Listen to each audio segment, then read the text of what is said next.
Our reading this evening picks up the story of Balaam, a prophet for hire from a distant land who has been summoned by the Moabites to call down an oracle against Israel. This is Numbers 22, beginning in verse 20. That night God came to Balaam and said to him, "If the men have come to summon you, get up, go with them, but do only what I tell you to do." So Balaam got up in the morning, saddled his donkey, and went with the officials of Moab. God's anger kindled because he was going, and the angel of the Lord took his stand in the road as his adversary. Now he was riding on the donkey, and his 2 servants were with him. The donkey saw the angel of the Lord standing in the road, with the drawn sword in his hand. So the donkey turned off the road, went into the field, and Balaam struck the donkey to turn it back onto the road. The angel of the Lord stood in a narrow path between the vineyards, with a wall on either side. When the donkey saw the angel of the Lord, it scraped against the wall, so he struck it again. Then the angel of the Lord went ahead and stood in a narrow place, where there was no way to turn either to the right or to the left. When the donkey saw the angel of the Lord, it lay down under Balaam, and Balaam's anger was kindled, and he struck the donkey with his staff. Then the Lord opened the mouth of the donkey, and it said to Balaam, "What have I done to you, that you have struck me these 3 times?" Balaam said to the donkey, "Because you have made a fool of me. I wish I had a sword in my hand, I would kill you right now."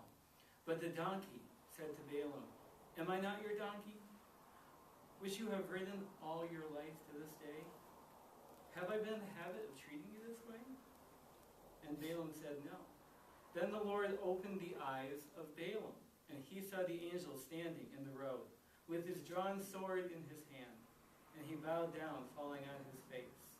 The angel of the Lord said, "Why have you struck your donkey these 3 times? If it had not turned away from me, surely just now I would have killed you and let it live." Then Balaam said to the angel of the Lord, "I have sinned, for I did not know that you were standing in the road to oppose me. Therefore, if it is displeasing to you, I will return home."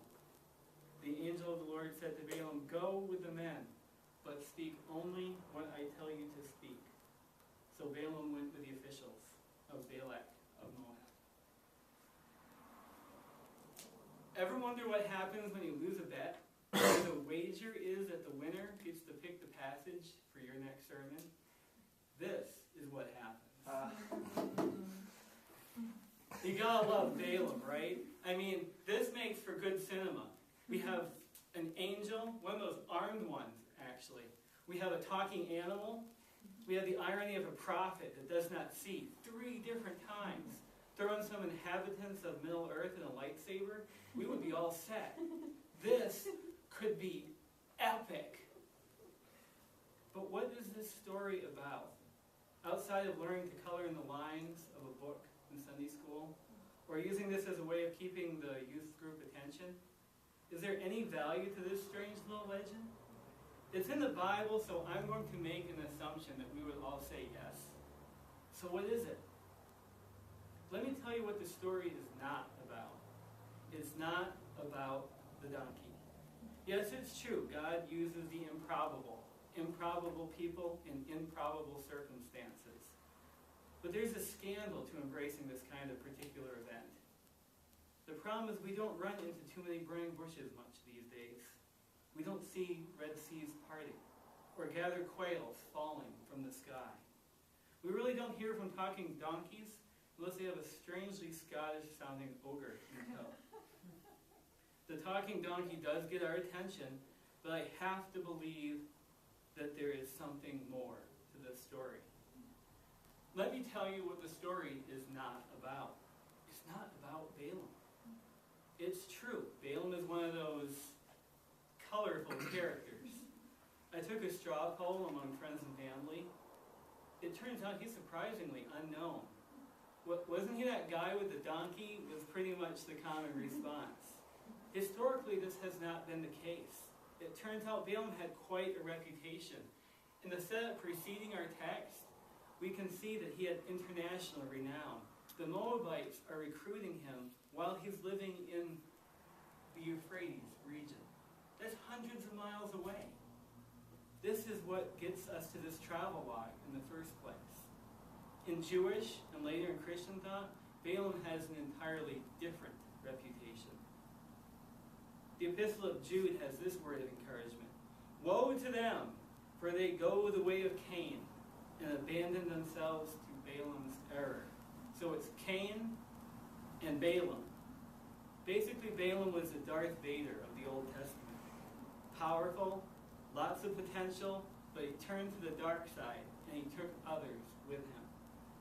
One of the sermons that was left on my cutting room floor this week was, if God can use Balaam or even a donkey, God can use anyone, even you. That's true. God can use a donkey, a prophet for hire, just about anyone. But I don't think it conveys the entirety or the essence of what's going on here. Okay? So if the story of Balaam's donkey isn't about Balaam, and it isn't about his donkey, what is this story about? To get to an answer, I think it helps to look at the story within the book in which it is found. I'll tell you what, speaking of reputation, the book of Numbers has a serious PR problem. It could really use a literary agent. We know the book by its name from Greek or Latin, Numbers. Really? In the Hebrew Bible, it's called In the Wilderness. Yeah. Now we're getting somewhere. In the Wilderness is epic. And when I say epic, I mean literally. I mean in the Joseph Campbell sense. Over the course of the book, we see God take a ragtag band of slaves escaping from Egypt and lead them through these adventures and trials in a testing wilderness.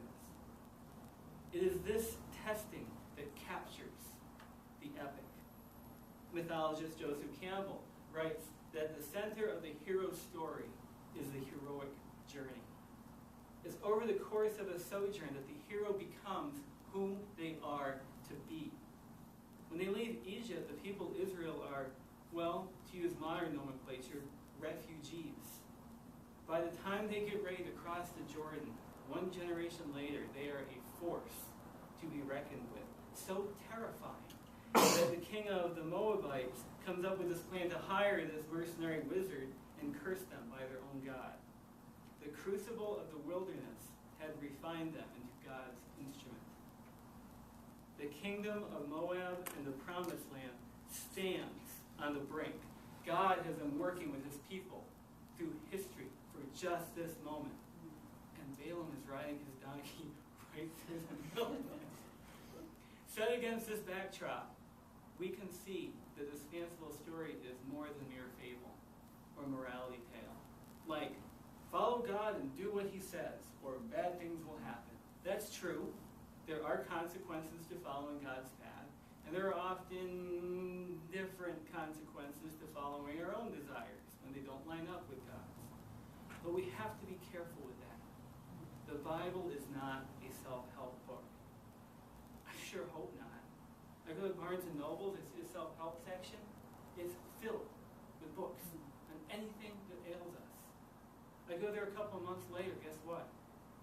The shelves are still full with different books.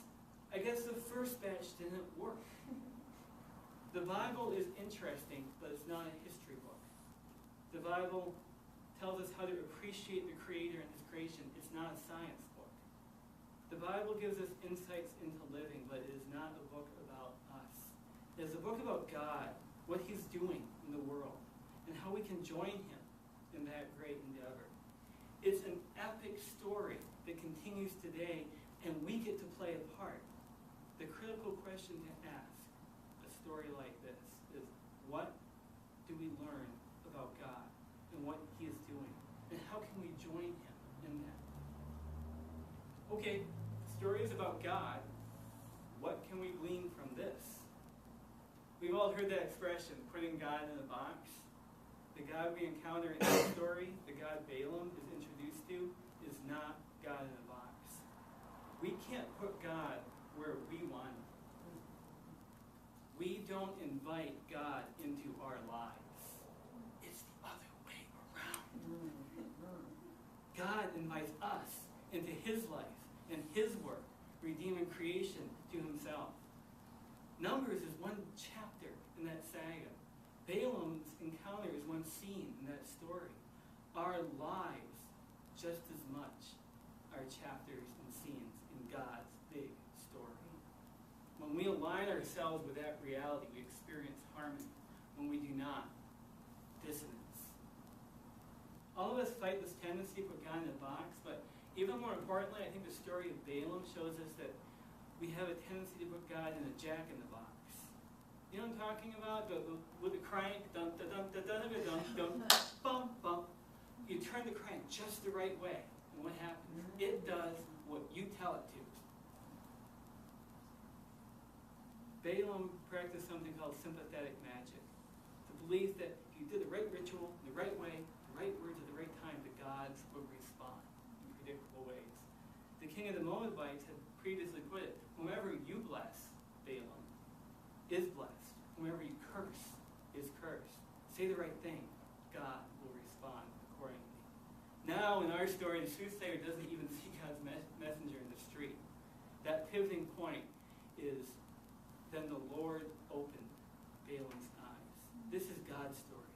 Balaam gets to participate. The Moabites, Balaam, even sometimes Israelites, even sometimes Christians, set this backwards. If we do the right thing or say the right words, God will act. Our God doesn't work that way. We see this in one of my favorite Bible verses, Deuteronomy 14:21. You shall not boil a kid in its mother's milk. Awesome stuff. But really, stay with me on this. It's not talking about cheeseburgers. It's talking about a Mesopotamian fertility ritual. If you boil a kid in its mother's milk just the right way, the thunder god won't rain down hail on your crops. Our God doesn't work that way. A couple of chapters north, Deuteronomy 24, we actually get an explanation of how God does work. The Lord your God would not listen to Balaam, but turned the curse into a blessing. God is a God who turns curses into blessing, many times despite our own human efforts. Left to our own devices, we sell our brother into slavery. God saves us from failure. We say that those who worship on the wrong mountain are worthless. God meets them at the well. We are jealous, puff up. God is patient. God is kind. We lament with our wisest sage, there's nothing new under the sun. God says, behold, I make all things new. We try to make God our God. God makes his name known to the nations. That's why story matters. Why it makes a big difference that this particular vignette is part of this sweeping epic. It's because words matter. The Moabites believed this. They were flying in the high-priced wordsmith for hire on the earliest flight they could. They were absolutely correct that words matter. They just had the trajectory backwards.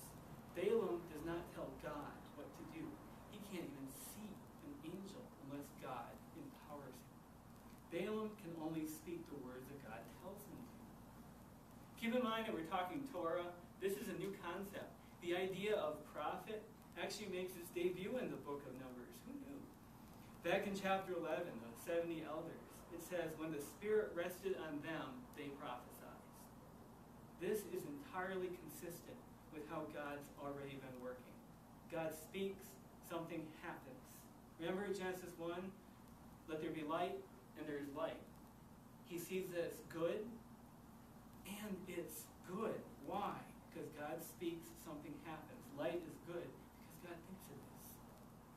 What do you think happens when God looks at sinners like you and me and calls us righteous? His grace is utterly inescapable. Get back to our story, the Darth Vader of the Old Testament. Despite himself, even Balaam gets this part right. He had initially said, the Lord has refused to let me go. And eventually, as he was going, warned them ahead of time. word God puts in my mouth, that's what I must say. Then there's this whole drama of God's anger kindling. Was God mad at Balaam? Did he change his mind? Is it due to different source material? Did God have a change of heart? There are actually many ways of reading it. The angel standing as an adversary gives us a little help here. It's the same language that we see in Job. You remember Job asking all those questions? And God's response was, yeah. Ever put hippopotamus together? Nope. Boy. How about this? I'll play the part of God. You play the part of Job. Got it? So too, here. It's a big story, and Balaam is playing a part. God's epic saga is a big story, and we all get to play a part. One of my favorite salutations comes to us from our neighbors to the south. Via con Dios. Go with God. This is the God we see in Scripture. In the beginning, God is already there. A rabbi I know tells me his congregation reads it as, in the beginning when God was creating. God's already at work. His sleeves are rolled up. He puts us in the garden and says, hey, want to help out? Grab me a 5/8 socket wrench. Let's work on this together. One of the most terrifying phrases in history comes to us from the other side of the Atlantic. Gott mit uns. It was a slogan of the Prussian Empire, and later by all three German Reichs. It was engraved on every Nazi soldier's belt buckle. God with us. Do you see the reversal? Going with God where he is at, joining him in what he is doing, has been turned into the God of the Jack in the Box. Where I'm going, God, you go with me. What I'm doing, God, you help me. We see this tension in our own culture. I mean, is it in God we trust? Or is it God bless America? Or on a personal level, are we looking for where God is at? Or are we looking to see where we can fit God in our lives? I'm doing my internship with hospice. Talk about being formed in the crucible of the wilderness. Another intern put it this way after our first week. I had 4 visits. Each one of them was completely different. We walk up to the door of someone who's been told they have weeks to live. No idea what that's going to entail. And I don't have a nurse's bag of medicine. I don't have a social worker's address book of community resources and interventions. As my supervising chaplain puts it, sometimes just listening is the intervention. What I see is that God is already in that room. God is already with that person. And I'm invited to be part of it. Go with God in the lives of those around you, in your work, in your school. God is already there. God has his sleeves rolled up, and he's ready to recreate. He's ready to redeem. He's ready to restore. And we get to help. Vea con Dios.